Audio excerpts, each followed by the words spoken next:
The report 26, which will reproduced later, is about the galley. There is one cook and two assistants, all trained either as baker or butcher. They are very important for the mood and the well-being of the crew. Everything revolves around the food from early morning to the evening, especially when it is cold and the winds howl through the sails and wave after wave thunders over deck. We have had a lot of that in the past 2 weeks.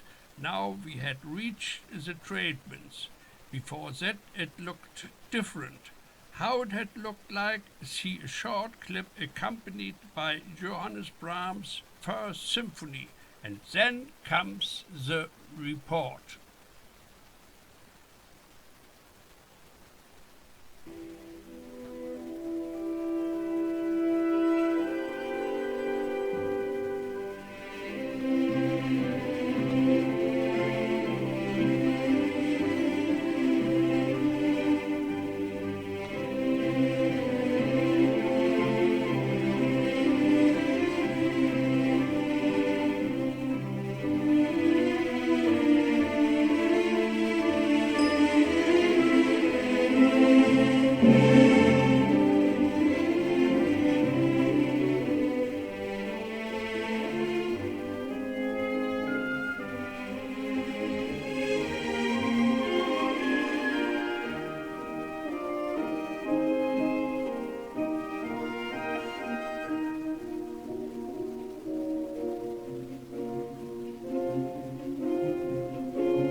Here is now our report 26. In great demand, contact to the galley.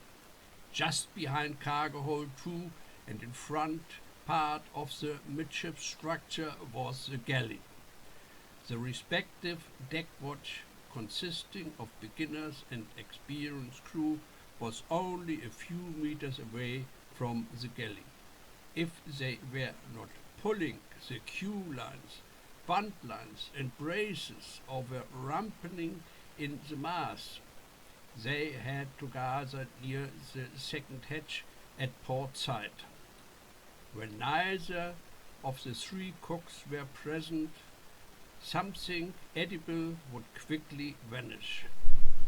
There were 3 access way into the galley, 2 side doors on the left and right midships corridor, and 3 portholes overlooking hatch number 2. An apple, 2 buns, or the pudding of the captain were able to get lost occasionally. During the cold and windy days we have had since Bremen, and despite our south course since noon yesterday in the Bay of Biscay, the galley was our territory during the night hours. Then the 3 cooks were gone, and the deck boys on watch were responsible for the boiling plate, which ranged from one wall to the other corridor wall and was heated by oil burners. It was warm and everyone wished to be there. Regularly we had to check whether the burners worked. Usually the baker baked rolls and bread in the early morning hours. In addition, there was always a kettle of 100 liters with water and lots of potpourris boiling on the stove to become soup. In the morning, it looked hours of cooking and stirring the soup extensively, while in the left corner of the cook's mouth there were constantly hung one of his smouldering pipes. Even on the last voyage, some of the regular crew members had been criticizing that the soup often smelled like tobacco. How serious this was, I do not know.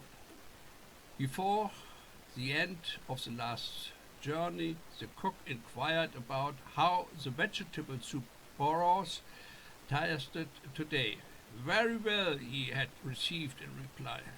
Soon the rumor was making the rounds that the exceptionally strong flavor of the soup was due to a seasoning ingredient 11 pipes from the cook added to the cooking process for a few hours. On this trip nobody has yet bitched about the soup. Sometimes the hot plate was used as a sporting field. It was either about loudness or velocity.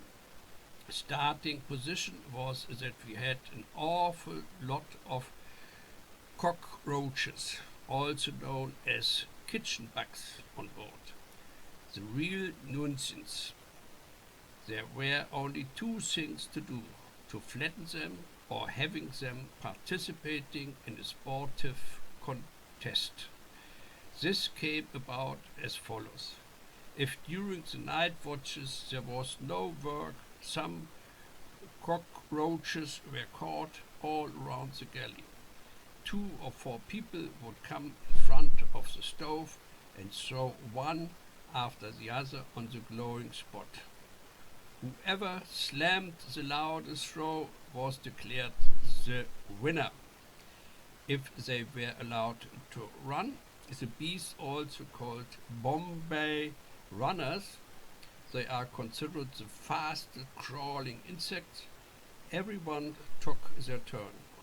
Perched on the edge of the stove, the roaches ran to the spot under the blazing oil flames. Stupid critters. We just counted 1, 2, 3.